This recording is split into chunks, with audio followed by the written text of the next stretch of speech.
Ya estamos arrancando la bitácora del egresado junto al compañero, el profesor Carlos Rojas, quien ya me acompaña por acá en la conducción. ¿Cómo estás, profesor? Buenas noches ya, ¿verdad? Buenas tardes, noches. Ya amenamente compartiendo aquí y dando inicio a un nuevo programa de bitácora del egresado. Qué gusto de vuelta estar al frente de este programa que tuvo una pausita, ¿verdad? Por el feriado y bueno, ya estamos de vuelta para compartir hoy con un invitado de lujo una vez más con nosotros, ya profesor. con las pilas puestas para retomar nuevamente este desafío. Exactamente, hablando un poquito acerca de la misión, el objetivo que tiene nuevamente este programa, ¿verdad? Que invita en forma quincenal, los días jueves, a los egresados de las diferentes carreras de la Facultad de Filosofía que están triunfando, ¿verdad? Gracias a la formación recibida en esta institución. Sí, y cabe resaltar nuevamente que como objetivos propuestos tenemos el fortalecimiento del sentido de pertenencia de los egresados de esta alta casa de estudios con la facultad. Y por otro lado también hacer un seguimiento a los egresados y ver de qué manera aplican o están aplicando o han aplicado los conocimientos adquiridos y de qué manera esa aplicación práctica ha influido o ejercido cierta influencia en la sociedad. Exacto, y que eso sirva también ese testimonio a la audiencia, a la comunidad educativa, a los estudiantes, para que ellos puedan también motivarse y tomar un impulso para seguir estudiando, formándose y hacerlo esto con excelencia, ¿verdad? Como estudiantes y futuros profesionales. Entonces ya tenemos ahí la biografía, el currículum de nuestro invitado del día de hoy, profesor. Vamos con eso. Bueno, nuestro invitado del día de hoy se llama Amelio Cabo de Vila Acosta. Licenciado en Historia por la Facultad de Filosofía de la Universidad Nacional del Este, con especialidad en Historia del Paraguay por la UNE. Licenciado en Análisis de Sistema por la Universidad Católica Nuestra Señora de la Asunción, con posgrado en Ingeniería de Sistema por la Universidad Nacional de Asunción, docente en distintas cátedras de la Universidad Católica de Nuestra Señora de la Asunción, sede Alto Paraná, durante 15 años. En la actualidad es profesor titular de la Cátedra de Ingeniería de Software en la Facultad Politécnica de la Universidad Nacional del Este. También es auxiliar de cátedra de la asignatura Metodología de la Investigación 2, a cargo del profesor Virginio Cano Ovelar en la Facultad de Filosofía de la Universidad Nacional del Este. Bienvenido, maestro Amelio. Demasiado. Muchas gracias por todo. Gracias por la invitación, Un Carlos. gusto. Gracias por la invitación, Marcelino. Les agradezco infinitamente. No voy a tratar de no ponerme incómodo y acomodarme. Me hacen sentir bien y vamos a conversar en la medida de lo que yo les pueda comentar sobre lo que Sí, es una conversación la que experiencia sí.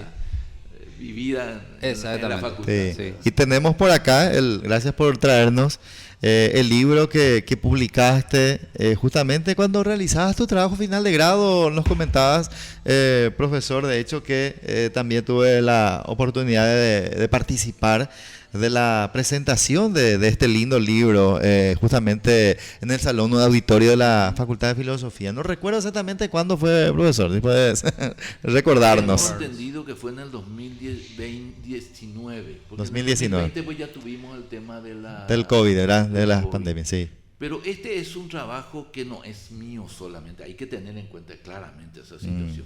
Es un trabajo tanto de la Dirección de Investigaciones, de todo el esfuerzo de la facultad, de toda la gente que de una u otra manera trabajó conmigo, y entonces yo aporté lo mío, y la edición, todo el trabajo, todo el aporte fue de eso.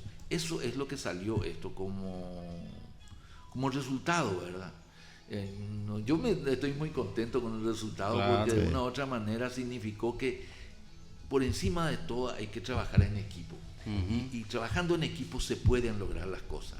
Que si es que se hace uno solo, nadie puede hacer todo solo. Sí. Más todavía yo que no tenía mucha experiencia en cómo editar, a manejar el propio idioma, muchas cosas te cuestan, Sí. ¿verdad? ¿Fue tu primer libro? ¿Tu primera...? Fue mi primer libro. Sí, no, y mi primer y único libro. De todas maneras, la experiencia que yo tuve en la facultad, eso categórico, me enseñaron a escribir. Aquí me enseñaron a escribir. A ordenar tus ideas. A ordenar mis ideas y a entender mis ideas. Desde la primera época, ¿verdad? Vengo de un esquema en el que todo es muy cuadrado, de las matemáticas o de la tecnología, en donde las cuestiones son muy rígidas y cuadradas. Sin embargo, yo me encuentro acá con un ambiente, una forma de ver, y aprendí un kilo. ¿Por qué? Porque la forma de ver es diferente. Las ciencias sociales tienen otra característica. Sí. Estás más con la gente, es diferente, y vas creando ese ambiente. Y no solamente, yo tengo algo que vos estabas diciendo, Carlos, hace rato, que es el sentido de pertenencia. Ajá. Yo ya me siento identificado con la FAFI a raíz de esta situación. Me siento muy cómodo, y toda la vida me sentí cómodo. Sí. Y aprendí un kilo, aprendí Claro. muchísimo, luego aprendí con esto. Licenciado, permiso, te un escucho. ratito. El título del libro o del trabajo de investigación es La educación a través de la visión de las ligas agrarias cristianas, las escuelas campesinas en el departamento de Misiones. Este es un trabajo, es el fruto de la culminación de un trabajo de investigación, y que por lo tanto fue hecho con el rigor científico que amerita un trabajo de investigación. Yo le pregunto, ¿cuánto tiempo le llevó desde la concepción de esta idea de investigación hasta tener el libro impreso? ¿Cuánto tiempo usted dedicó de su tiempo y de su vida para lograr este trabajo impecable que nos presenta hoy, licenciado? Y aproximadamente 2 años, 2 años y medio por allí, lo que me llevó, ¿verdad? Ya estando en el último año, empecé a pensar cómo vamos a hacer como trabajo final de grado.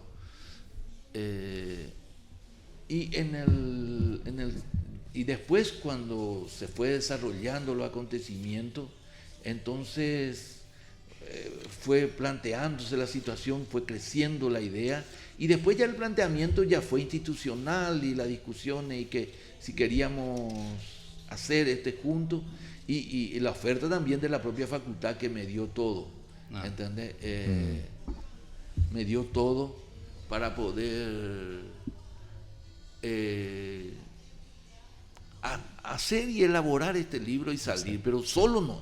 Fue un trabajo mancomunado, ¿verdad? Totalmente, por eso yo siempre apuesto y sigo apostando al trabajo en equipo. Sí. El trabajo en equipo, y cuando el trabajo en equipo te permite sí. Compartir ideas, ver qué es lo que su parte, cada uno aporta lo suyo. Así es. Y eso es fundamental. En estos últimos tiempos, por cualquier trabajo que uno haga, siempre estoy convencido de que los trabajos en equipo son los que te permiten lograr el objetivo. Lograr los objetivos. Sí. Yo les comento, la primera experiencia que yo tuve, porque realmente a mí me costaba mucho escribir, fue durante el tiempo de la facultad. El tiempo de la facultad, en el segundo curso, nosotros ya nos enseñaban. Sí. Te comento que no me acuerdo mucho cómo se llama la asignatura, a escribir. En serio. La que es la decana nuestra ahora de la facultad, sí. nuestra doctora Paola. Doctora Paola. De la FAFI. Ella me enseñó a escribir, por ejemplo. En serio. Y me enseñó a decir, escribí un cuento o lo que sea, en sí. una asignatura que nosotros teníamos con ella. El primer cuento que yo escribo, ¿entendés? Escribo ese cuento y guardo. Eso fue en el 2013 por ahí. Por eso yo siempre digo y valoro esto. Bueno, guardé ese cuento. Sí. Guardé ese cuento, le pedí a la gente que de una u otra manera me vaya revisando y editando a través de otra gente que maneja mejor el idioma que yo, y para poder entender. Claro. Sí. Para perfeccionar tu trabajo. Para perfeccionar el trabajo. Y en el 2020 me presento a un concurso nacional de la Secretaría de Cultura con ese cuento que escribí acá. Por eso valoro mucho. Sí, y tuvo una forma mención parte. de honor. Wow. Esta Tuvo es una la mención de segunda honor. mención. La segunda mención de honor de la Secretaría de Cultura. ¿Y el porque título es del un cuento? premio. ¿Eh? El título del cuento es Mi abuela Damiana. Mi abuela Damiana. Y ese aquí me enseñaron. Qué bueno. ¿Y está en qué página está? Si podés. 57, creo. Sí, sí, podemos escucharle también Claro. al licenciado, ¿verdad? Mientras busque la página, voy a mencionar el título de Premio Natalicio Talavera a la Sí. creación literaria 2020. Y hay unos textos galardonados. Y dentro de este texto está el cuento. Cortito el Sí. cuento, ¿verdad? Pero te digo nomás cómo Sí. es, por eso es que yo tengo tanto sentido de pertenencia a la facultad. Porque me enseñaron sí. algo que yo no sabía cómo era. Qué Y interesante. aprendí muchísimo y valoro muchísimo. Porque no solamente eso aprendí, les aclaro bien. Yo aprendí, por ejemplo, a valorar y a respetar a los profesores de acá. Me enseñaron muchísimo. ¿Entendés? La gran mayoría, nosotros teníamos, ¿cuánto? 40 asignaturas más o menos en historia, ¿verdad? Como en todas las carreras, ¿verdad? Sí. Pero dentro de eso aprendí a tener 40 señores profesores. ¿En qué año usted inició su estudio Yo de grado comencé de en el historia? 2013 y terminé en el 2017. Una de las preguntas que hacemos a nuestros invitados Sí. es sobre su motivación, la motivación Sí. que le llevó a elegir la carrera. Si usted A mí, por ejemplo, me causa curiosidad, ¿verdad? Sí. Lo del licenciado. Él ya había terminado análisis de sistemas, ¿verdad? Sí, sí, sí. Previamente. Sí, y luego se interesó por venir a estudiar Exacto. historia en la Sí. Facultad de Filosofía, ¿verdad? Porque Sí. no siempre un universitario, para que ya un egresado, ya todo un profesional, Sí. para que opte por una carrera universitaria, realmente tiene que ser de mucho interés para esa persona. ¿Sabéis qué es lo que...? Por ahora te voy a explicar. Primero, en la época en que nosotros nos íbamos al colegio, yo terminé el colegio en 1973, para que tengan una idea. Sí. Ya. ¿Entendés? Solamente existía lo que se llama el bachillerato de ciencias y letras. Sí. No había otro bachillerato. No. Sí. Y en toda esa época del bachillerato de ciencias y letras, nosotros, por ejemplo, estudiamos historia desde el primer curso hasta el sexto curso. Sí. Exacto. Entonces nosotros teníamos el desarrollo de la historia y lógico que tenemos una motivación sobre el tema de la historia y más todavía, no solamente la historia, la literatura también nos enseñaron a leer, Sí. ¿verdad? No teníamos otra cosa que hacer en esa época. Y O profundizar practicar deporte, esos o temas. leer o hacer algo así, Y ¿verdad? no había tantas distracciones. No había como- ese tipo de distracciones. Sí. Yo no te digo y nunca voy a decir, porque no es correcto decir, los tiempos son mejores, son diferentes. Sí. Son diferentes. Sí. La visión que uno tiene y la forma de vida que uno tiene es diferente. En esa época la única, después vinieron las carreras en los colegios técnicos, ¿verdad? Pero en esa época no había eso. Sí. Entonces, ese tema siempre se me quedó a mí porque a mí me gustaba. Claro, Solamente que no tuve la oportunidad porque me dediqué a otras cosas, ¿verdad? Y el trabajo después. Claro. Y ya a los 50 y tantos años digo, ¿por qué yo no voy a estudiar aquello que me apasionó? Y realmente pues no es una cuestión de profesional solamente, es una pasión la historia. Así es. Sí. Ustedes se van a dar cuenta por la experiencia de mucha otra gente que tiene otras profesiones que también se apasionan por la historia. Porque Así esta es. es una pasión. Así es. Es diferente para nosotros, para mí por lo menos siempre fue diferente. Exacto. Es una cuestión de la que te entusiasmas y aprendes un kilo y aprendes con los demás. No solamente aprendes por lo mismo, los demás te enseñan. Así Que es lo que es importante. Sí. Yo creo que todo paraguayo debiéramos interesarnos por la historia. Y no solamente como dice el licenciado, para ejercer, sino que como ser humano, para conocer nuestras raíces, nuestros orígenes, y porque la historia te enseña también de cómo tenemos que afrontar la vida en el futuro, ¿verdad? Claro, Y eso fue lo que siempre no es que yo transmito, yo normalmente a esta altura de mi vida mis hijos ya están todos grandes también, ya inclusive tengo nietos, ¿verdad? Pero con ellos también comento esto, mi experiencia de vida, que es lo que la de ellos probablemente sea diferente, ¿verdad? Y respeto, ¿verdad? Porque no pueden tener la misma, y de la gente joven también, ¿verdad? Que apunta a otro esfuerzo, pero siempre digo yo que las ciencias sociales, eso que vos decís, licenciado, Sí. te humaniza. Sí. ¿Entendés? Yo toda mi vida estudié ciencias técnicas, donde independiente a que vos quieras transmitir esos conocimientos, es dentro de un esquema muy cuadrado, Sí. donde 2 más 2 siempre es 4. Exactamente. Y eso no sucede con las ciencias sociales. Claro. Las ciencias sociales tienen otra visión, Otro otra forma. enfoque. Y podés mirar de 1000 maneras Sí. también. Y no tenés que necesariamente estar de acuerdo uno con otro, pero podés compartir tu experiencia y el otro comparte la suya, compartir tu idea y el otro comparte, aprender a respetar la opinión del otro. Eso solamente las ciencias sociales te enseñan. Sí, solamente en la Facultad de Filosofía. Y la Facultad de Filosofía a mí me enseñó. Claro, entonces para usted fue toda una experiencia Pues, de descubrimiento el sí. haber ingresado luego de haber hecho carreras netamente técnicas, que como usted menciona son carreras un poco cuadradas, ¿verdad? Porque esa es la naturaleza de las carreras técnicas, pero que cuando usted ingresó aquí descubrió todo un mundo de posibilidades que inclusive le llevó a publicar un libro. Y Así. sí, amigo. Buenísimo. ¿Entendés? Y te digo, aprendí 1 kilo y sigo aprendiendo, ¿verdad? Sigo aprendiendo porque a partir de acá uno ya mira de manera diferente. Exacto. Es cierto, yo ya estoy en una etapa ya un poquito más allá que acá, ¿verdad? Pero uno mira de manera diferente. Sí. Y sabe que si uno puede aportar todavía, es genial. ¿Entendés? La vida ya me Sí. dio mucho a mí en ese aspecto, ¿verdad? Toda una familia, todo un esquema. Y yo también tengo que dar de mi parte. Además, hay algo que yo aprendí. No sé si cabe en este tema, pero Sí, claro. Sí, claro. yo aprendí que siempre tenemos que dar de nosotros lo mejor de nosotros mismos.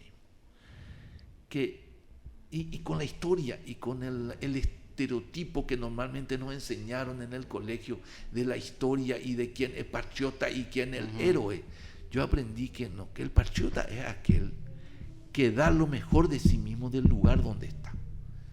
Ese para mí, no es este estereotipo que muchos años nos enseñaron de que el patriota es aquel que pone un uniforme y es un milico o un policía o lo que claro. sea. No, Cualquiera puede ser patriota. cualquiera puede ser patriota si da lo mejor de sí mismo Sí. del lugar donde está. Lo mejor de sí mismo es darle mayor esfuerzo. Bueno, y eso yo aprendí. Eso es lo que construye un país. Y así mismo, Sí. Carlos. ¿Entendés? Yo estoy convencido de que eso es así. ¿Entendés? No es solamente en la función de la academia. Exactamente, sí. ¿Entendés?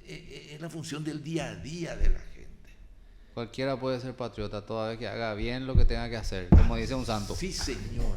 Y yo estoy convencido que es así, porque Sí. así tenemos que darnos. Profesor, Ahora, yo no digo que yo doy lo mejor de Sí. mí mismo, muchas veces hay embotado ahí, ¿no? Profesor, pero- en cuanto a su experiencia aquí en la facultad, durante los años en que estuvo formándose, compartiendo con chicos, seguramente mucho más jóvenes en ese tiempo, ¿recuerda alguna anécdota o algún caso así positivo o algo que le gustaría? los casos Compartir. positivos Algo que le marcó de repente. Nosotros, sí. Hay varios que me marcaron.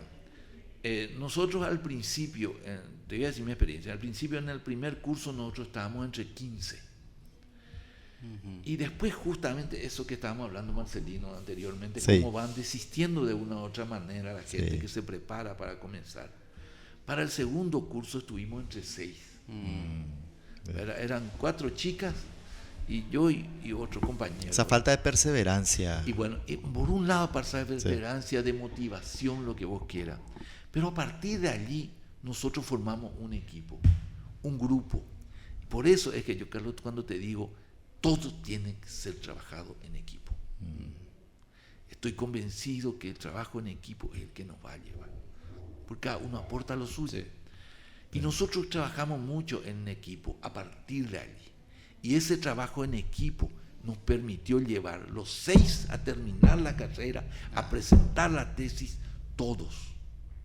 Las 4 chicas y yo y Francisco, que éramos compañeros, ¿verdad? Y llevamos adelante como equipo y trabajamos siempre en equipo. Compartíamos todo lo que podíamos, trabajamos en siempre. Y una de las cosas que nos enseñó, y a partir de allí nos dimos cuenta de que sí podíamos trabajar en equipo, fue lo que ahora se mejoró muchísimo, que es el museo ese que está Sí. acá arriba. Ya Bueno, ese museo nosotros dijimos, vamos a aportar algo, ya que nos habían planteado como extensión universitaria. Sí. Y entonces creamos la figura, buscamos los dibujos de esos mitos que están Sí. en el museo. Ah, qué bueno. Y ese fue nuestro primer trabajo en equipo de esos 6. Y eso nos unió mucho más. Ya. O sea, no es lo como anécdota, sino como motivación para unirnos entre todos. Para Para sentirnos como grupo y que podemos juntos irnos sí. adelante. Para los alumnos de historia o para cualquier otra carrera, Sí. de repente vale esa experiencia de ustedes y esa recomendación para tener en cuenta, ¿verdad? Y que trabajen en equipo y que no haya ese egoísmo que de repente, que a veces quiere entrar de repente en los lugares de trabajo, también donde hay esa competencia, esa rivalidad. Malentendida, porque Sí. si se juntan las fuerzas, se puede mejorar mucho más la producción. Sí, que todos pueden llegar a la meta ayudándose, ¿verdad? Y te comento que nuestra experiencia final como ese trabajo en equipo, por eso hago mucha cuestión sobre ese tema, fue cuando nosotros terminamos el curso y teníamos que hacer la pasantía. Sí. ¿Verdad? Y cada uno, lo que sí hicimos cada uno es nuestro trabajo final de grado, ¿verdad? Pero la pasantía también la hicimos en equipo. ¿Y qué hicimos? Y ahí aprendimos mucho también. Y yo, el apoyo que tuvimos de la biblioteca, de la gente de la biblioteca, de mis amigas, nuestras amigas de la biblioteca, Sí. nos apoyaron y nosotros hicimos un trabajo en equipo de hacer un levantamiento de todos los libros de historia que existían en la biblioteca de la FAFI. Y ese lo hicimos todito en equipo. Y registramos eso, y hicimos inclusive un pequeño software sobre eso para poder acceder a ver qué libros de historia están acá registrados sobre historia. Y encontramos así como 600, 700 libros. ¿Entendés? Y con todo el apoyo de la gente de la biblioteca. Y eso lo hicimos en todo el año. Entonces 6 fueron los que egresaron de esta carrera. 6. Y me imagino que hasta ahora ustedes están en totalmente en contacto. Por eso comparten aún hasta ahora. Compartimos hasta ahora. Te digo más, independiente a que una de mis compañeras está en la Argentina, la otra está en España, seguimos en contacto, seguimos compartiendo. Sí. Cuando tenemos oportunidad, nos reunimos de una u otra manera. Conversamos, estamos siempre en contacto. Por eso digo, en donde, nosotros formamos un equipo, nos sentimos identificados uno con otro y todos teníamos sentido de pertenencia a la FAFI. ¿Qué es lo que importa? Claro. Tenés que tener sentido de pertenencia al lugar donde vos aprendiste mucho. ¿Entendés? Donde te enseñaron y te permitieron dar el prendá, ese que decimos siempre para progresar como profesional. Exacto. Deja y Juma de Arango porque te dio la oportunidad. Y las universidades nacionales son las únicas que dan ese tipo de oportunidades. Sabemos que las universidades privadas no te van a dar estas carreras así nomás. Así es. ¿Entendés? Ellos van a querer lucrar, que es lógico, ¿verdad?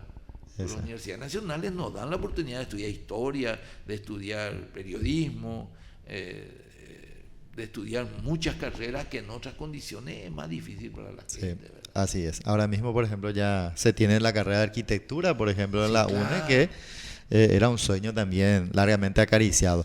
¿Estás interesado en seguir capacitándote, licenciado, alguna especialización del área? Mira, hace poco, justamente a raíz de eso, el año pasado me había puesto en contacto con la gente acá de la FAFI a través del profe José Franco, que es el que me ayudó mucho. Sí. Porque él hizo nuestro coordinador y yo estudié una especialización en historia del Paraguay, que acabamos de terminar, hace un mes y medio por ahí terminamos. Ah, qué bueno. Un año, ¿entendés? Y solamente que ese fue virtual, entonces fue una ventaja, ¿verdad? Sí. Pero, para que te den cuenta de la idea de la trascendencia que ya tiene la propia UNE, eso hay que valorar, y la propia FAFI, en esa experiencia de la especialización, gran mayoría de los compañeros de estudio, de los alumnos, no fueron de acá de la zona. La gran mayoría fueron de Asunción. Eso nos da la pauta de que realmente la UNE ya tiene una trascendencia nacional. nacional, tiene sus méritos ganados, la FAFI ya, ¿entendés? Porque muchísimo de los, ponele vos 40, no me acuerdo el número exacto, de compañeros de estudio que éramos, un porcentaje del 70% o más eran de otros departamentos. O de otros lados del país, ¿verdad? Sí. Claro, también hay que tener en cuenta el apoyo que se tuvo y por los contactos y el esquema que ya tiene montado la propia FAFI de poder conseguir, por ejemplo, profesores de jerarquía. Claro. En tanto de aquí, y eso también hay que rescatar, que los profesores que salieron de aquí, algunos son brillantes. Y algunos ya fueron profesores nuestros. Exacto. Y la virtualidad, eso permitió también, ¿verdad? De que sin necesidad de trasladarse el docente, sea dentro o fuera del país, pueda estar impartiendo clases, ¿verdad? La virtualidad siempre es una ventaja por un lado, pero también otra. Tiene también sus desventajas, claro. Y en este caso tuvo esa ventaja. Claro. De que vos compartís con, como vos decís, Marcelino, con mucha gente de todos lados del país. Y también aprender a compartir con ellos, ¿verdad? Así es. Porque después te pones en contacto, me puse en contacto con muchos de ellos, Sí. ¿verdad? Y aprender también lo que la vivencia de ellos, en qué se dedican. Y vos te das cuenta que son variadas la gente en qué se dedican en la historia. Claro, sí. ¿Entendés? Gente que qué sé yo, tiene otra profesión, pero lo mismo, Eso le gusta esto. Es un indicio de que está creciendo cada vez más el interés por la historia y específicamente por la historia del Paraguay. Sí. Cosa que antes estaba un poco, digamos, relegada, descuidada, o como que no tenía tanto interés. Pero se nota ahora que hay un interés por conocer, por formarse, sobre todo en esa área. Y ¿sabes por dónde viene la mano? Yo siempre digo. En la época en que yo terminé el colegio, nosotros teníamos solamente lo que se llama la historia oficial. Fuera de la historia oficial no puede salir. Exacto. ¿Qué pasa después en los años 90 por allí? Entonces empiezan a ver otros matices, otra forma de ver, otra visión de la historia. Y empieza ya la gente, el historiador pues, independiente a que trata de argumentar y argumenta su concepto, también es subjetivo en sus opiniones, ¿verdad? Pero esa subjetividad antes no se permitía, ¿verdad? Sin embargo, no. Y entonces eso hizo crecer que la gente ya tenga esa. Y ahora actualmente sí. El historiador es un tipo que lee su parte, argumenta lo que sea, pero a lo mejor tiene otra visión diferente sobre parte de la historia de este país, que es muy rica en muchas cosas conflictivas. Entonces, están los pros, los contras. Pero está bien, pero que aceptemos esos Por pros ejemplo, y esos los contras. pro López, los anti López, ese es famoso. Pero eso no se permitía antes, como usted dice. Había una única historia en donde no se podía agregar nada. Sin embargo, hay una inclinación, digamos, a cuestionar, a presentar nuevos datos, aportes y a aceptar eso, ¿no es así? Así mismo. Fíjate nomás que estos últimos tiempos más todavía salieron muchísimos libros, los propios diarios, ABC, Última Hora, La Nación inclusive, editan libros sobre historia del Paraguay, lo cual te da la pauta de que sí está mucha gente interesada en ello. O si no, tampoco ellos no van a editar. Claro, comercialmente les conviene. Evidentemente eso quiere decir que ya hay un mercado ya hecho, ¿no? Tiene consumidores. Consumidores sobre ese tema. Y también esos libros son más fáciles de fácil acceso. Entonces, y cada uno va teniendo, muchos historiadores que van teniendo su propia vivencia, historia y su forma de ver. ¿Entendés? Y eso enriquece. Eso enriquece. Sí. Es muy linda la historia y a mí me gusta escucharle a todos los historiadores. Pero mi pregunta es, ¿quién tiene la verdad? ¿Verdad que cuesta saber eso, verdad? Yo creo que en la investigación y en tu forma de ver, cada uno se hace su verdad y tiene que argumentar nomás. Sí, ahí está el... Argumentar nomás, vos no vas a luego decir que yo tengo la única verdad. ¿Verdad? Sí. Y es lo que le hace interesante también y les motiva a ustedes los historiadores a investigar, ¿verdad? Pues si no, vas a quedarte con la historia oficial y terminó el pleito, ¿verdad? Sí, pero ahora Ahora, afortunadamente ya no existe más esa historia oficial, ¿entendés? Pero en nuestra época sí, ¿verdad? Y eso ya ahora cada uno mira de manera diferente, la visión, rica la historia de nuestro país. Nosotros somos un país pequeño, ¿verdad? Pero en nuestra historia y nuestra idiosincrasia propia hace que sea rica la historia de nuestro país. Así es. Nosotros somos muy particulares. Y ustedes saben mejor que nadie, ustedes que son comunicadores saben mejor que nadie, el hecho de que nosotros hablemos los dos idiomas como si nada. ¿Entendés? Y eso es muy particular. Eso no se da en ningún lado. No. ¿Entendés? Podemos ser un país chiquitito, pero vamos a ser sinceros, ya amigos. El hecho de que hablemos en guaraní, en castellano, y por más que uno no se exprese bien en otro idioma, pero el otro le entiende. Claro, que haya comprensión ya es Así gran es. cosa. Nos comunicamos fácilmente en los dos idiomas. Así es. Totalmente bilingües somos. A con derecha y otro lado. Sí. Sí. ¿Entendés? No existe tampoco el regionalismo a raíz de eso. No. ¿Entendés? Es más, el paraguayo es muy abierto inclusive a los foráneos, recibe con los brazos abiertos al extranjero. No hay una especie así de cerrazón a lo que consideramos que es lo nuestro. Los más democráticos de la que Creo eso nos puedan hace muy existir. peculiares también. Y cierto lo que vos decís. Sí. Nosotros pues no tenemos esa visión del racismo. No. Ellos sí vamos a tener si nosotros lo somos una mezcla de Dios y bandera. Así es. Y por eso la gente... del mestizaje es que... Sí, por eso los extranjeros se hallan en nuestro país. Y prueba de ello es que tenemos como más de 100 nacionalidades aquí en Ciudad del Este nomás. Acá en Ciudad del Este, y ustedes han de saber mejor que yo muchas cosas, esa mezcla es espectacular. Sí. ¿Entendés? Yo llegué a conocer gente que dice, ¿qué hace este tipo de este país tan lejano acá en esta ciudad? Y vos encontrás así como vos decís, Marcelino, gente de todos lados. Aprendimos a ser cosmopolita. Esto es muy particular. Nuestra área, nuestra ciudad, nuestro departamento es muy particular en ese aspecto. Sí.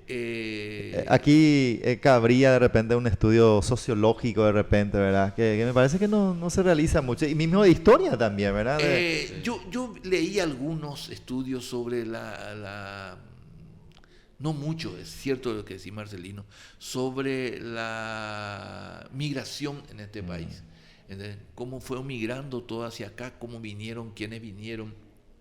Pero no hay muchos estudios, y más todavía aquí en la zona del Alto Paraná, porque acá es donde los grupos migratorios son variados, tremendamente variados, de los brasiguayos que nosotros decimos, que ya son identificados paraguayos también, y de todos estos orientales, coreanos, árabes, chinos, y para nosotros es común y nos identificamos, o sea, no es que nos identificamos, nos intercomunicamos con ellos con la mayor naturalidad, ¿verdad? Esa es la palabra. Es que somos luego, tenemos luego ese espíritu de comerciante, ¿verdad? Y entonces como que pensamos luego en cualquier momento vamos a hacer algún negocio con ellos, vamos a sacar alguna ventaja. Yo creo que nosotros aprendimos eso, y eso. Pero también hay una cosa que yo valoro mucho ya acá en el Alto Paraná. Yo hace 40 años que vivo, ¿verdad? Acá. Y cuando nosotros vinimos, y gran parte de la generación de la que nosotros vinimos, no teníamos ese sentido de pertenencia. Sin embargo, los jóvenes de ahora, y yo le incluyo a mi hijo dentro de ese esquema, ellos ya tienen sentido, ustedes ya tienen sentido de pertenencia. Esto ya es nuestro. ¿Entendés? No es que yo voy a estar acá un tiempo a viajar y a otro lado, no. Claro. Apeguamas. Vinimos para quedarnos. Es cierto, es así. ¿Entendés? Y ya se aferran a lo que es esto. ¿Entendés? Ya sentimos cerca de, ¿cuántos? 900 millones de habitantes más o menos estamos en Alto Paraná, ¿verdad? Sí. Vos sabés mejor que yo, Marcelito. Por ahí estamos, por ahí ¿verdad? estamos. 900.000. 900.000, sí, 900.000. Sí, 900.000, sí. Por ahí puede ser ya, sí. ¿Verdad? Y eso ya nos da la pauta de que ya somos una sociedad particular dentro de la sociedad paraguaya, pero no perdimos nuestra idiosincrasia. Nosotros no perdimos. Eso es bueno por una parte. Así es. Producto de tu trabajo, del libro La educación a través de la visión de las ligas agrarias, cristianas, te permitió conocer más acerca de la educación, que son similares, ¿verdad? En todos los departamentos del país. En tu caso, fuiste a trabajar hiciste esta investigación en Misiones y luego te permitió este trabajo ser capacitador también en el Ministerio de Educación, licenciado. No. ¿O cómo fue? ¿Sabes qué? Te voy a explicar. Las escuelas campesinas, las ligas agrarias, son un planteamiento educativo paralelo y fuera del sistema tradicional. Las ligas agrarias son una organización campesina que en su momento le llamaban Liga Agraria Cristiana porque estaban basadas en la religión católica. Sí. O sea, la religión católica como modo de vida, digamos, ¿verdad? Pero eran campesinos y empezaron a trabajar y a ver de manera diferente y el esfuerzo que ellos hacían para mejorar la situación, ¿verdad? Para mejorar su propia situación, y primero fue por el tema de la producción, tratar de mejorar la producción, de ganar un poquito más de plata, y después ya plantearon como modo de vida diferente. Y allí ellos se encontraron con una situación muy particular, el hecho de que las escuelas no satisfacían la expectativa de ellos. ¿Por qué? Porque la gran mayoría, más todavía en los años 70, la gran mayoría de nuestra población tenía dos características. Una, que el 70% de la población todavía estaba en la zona rural, que no es lo mismo que ahora, que es al revés. Y segundo, que ahí el 90% de la población todavía era guaraní hablante. Claro. Sí. Entonces, ese porcentaje de guaraní hablante no encajaba dentro de la escuela, porque la escuela exigían que solamente se hablen en castellano. Eso viene de un esquema de comienzo del siglo XX, y que yo les puedo hablar de mi experiencia personal. Sí. También tuve eso con mi abuela, que es la que me crió a mí. Yo soy abuela, me voy como mucho paraguayo, ¿verdad? Sí. Y ella hablaba bien el guaraní, pero ella me decía que no, que me hablaba en castellano, que también hablaba bien, afortunadamente, y decía que el esquema ese del guarango, ¿no? Despreciaban el guaraní. Entonces, O sea, era despectivo. Eso viene de los años de comienzo del siglo XX, por una imposición de los argentinos y brasileros probablemente, pero después se impuso también dentro de la sociedad paraguaya. Y según tengo entendido, en la época de Carlos Antonio López había una prohibición de hablar en guaraní. Sí, no sé si me equivoco. Pero nosotros siempre fuimos, y yo eso me atrevo a decir por las investigaciones que leí de muchos etnólogos sobre este tema, y de que nosotros fuimos siempre, la gran mayoría, monolingües. El guaraní era nuestro idioma. Yo leí mucho, por ejemplo, a Bartolomé Meliá, que es un tipo que estudió mucho sobre nuestro país. Desafortunadamente ya murió. Sí, ya falleció. Y jesuita. Sí, jesuita.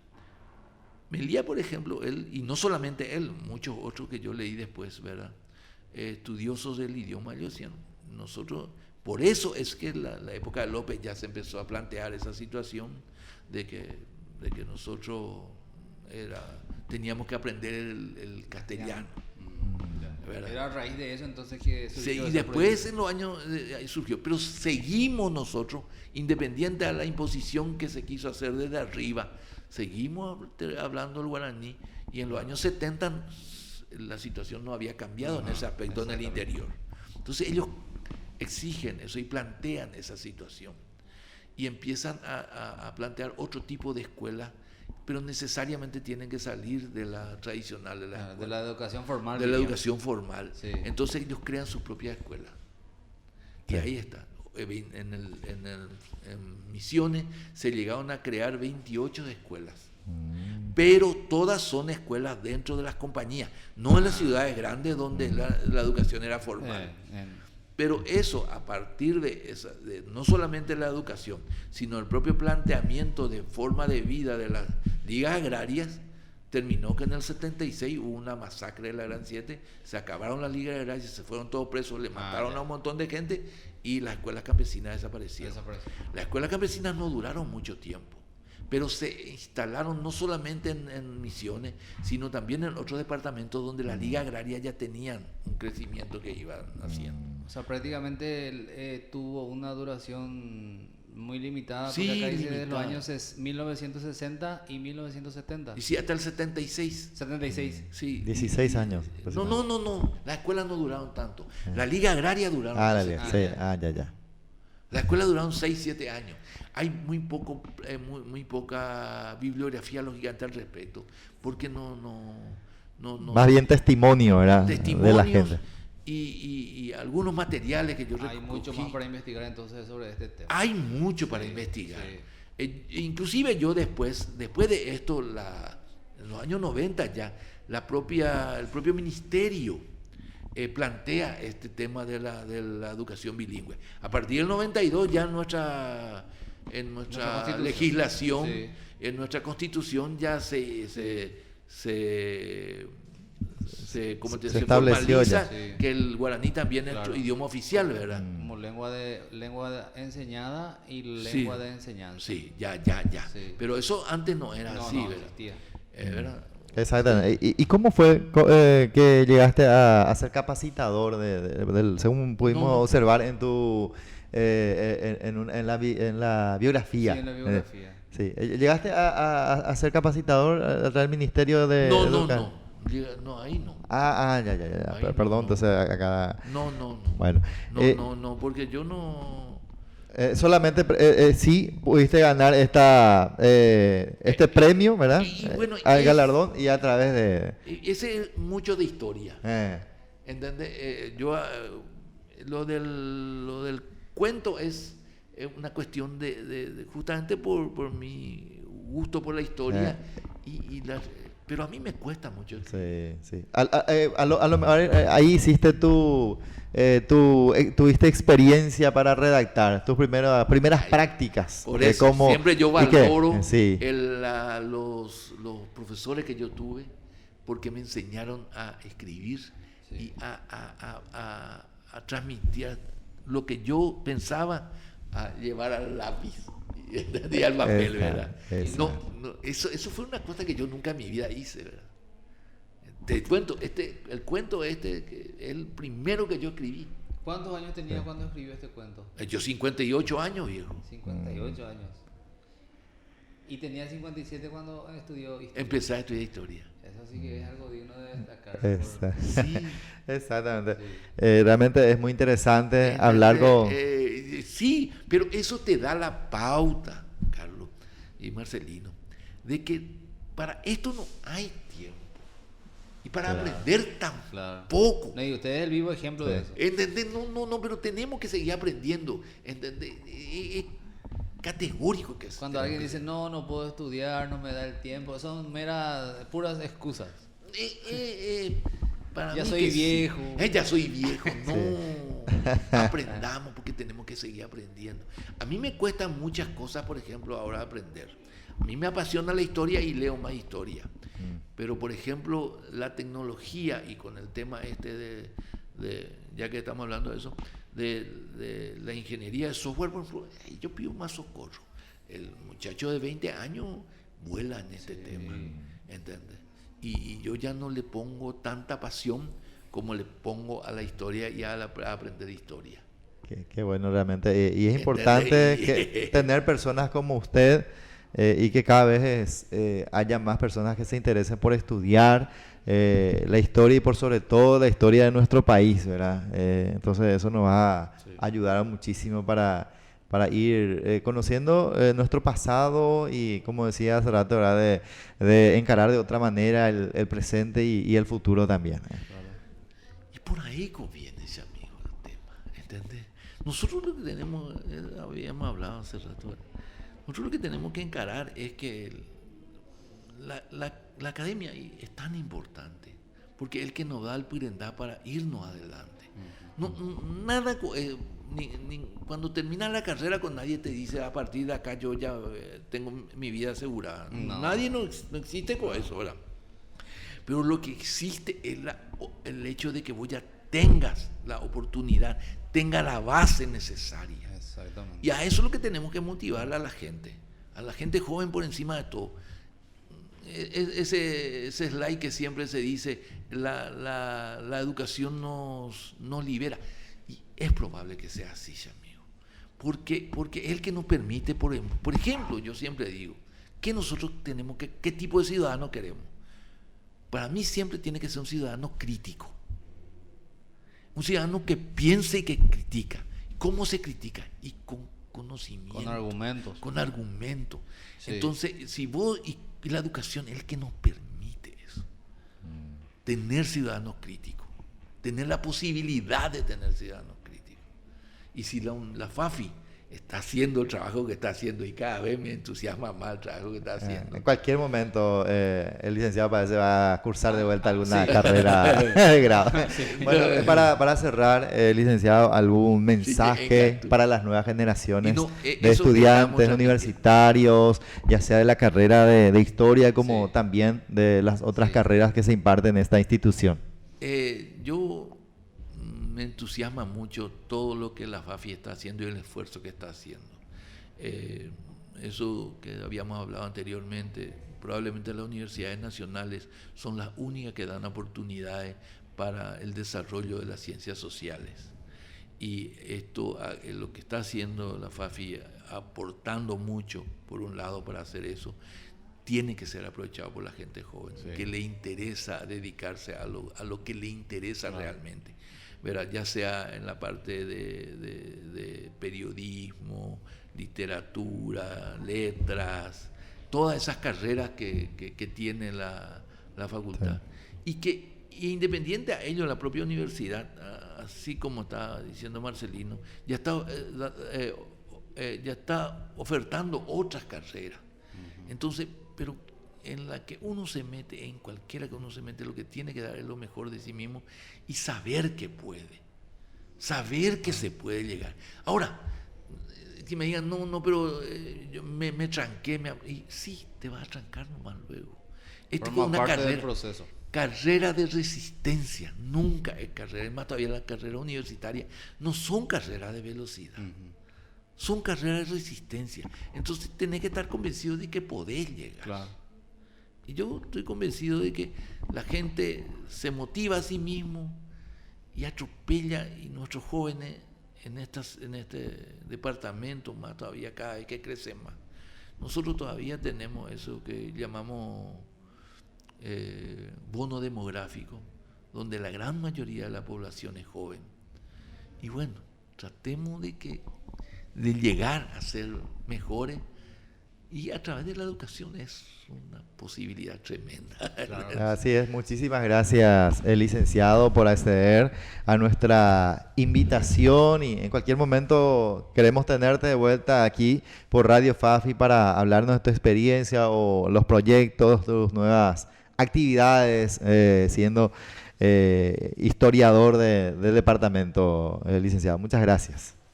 Muchas gracias. Así teníamos de esta manera con nosotros al licenciado en Historia por la Facultad de Filosofía de la Universidad Nacional del Este, y también con especialidad en Historia del Paraguay por la UNE, Amelio Cabo de Vila Acosta, profesor. Y bueno, vamos cerrando nosotros de a poquito también el programa. Y de hoy en 15, Dios mediante, estaremos retornando y con otro invitado, y vamos a saber a qué carrera pertenece, ¿verdad? Así mismo. El gusto de compartir contigo una vez más. Gracias también a nuestros seguidores de la fanpage y la página web de la Facultad de Filosofía. Dios mediante, con otro similar, retornamos de hoy en 15, aquí a través de Radio FAFI en la Bitácora del Egresado. Radio FAFI UNE Online, transmitiendo desde la Facultad de Filosofía de la Universidad Nacional del Este, a través de www.filosofiaune.edu.pi.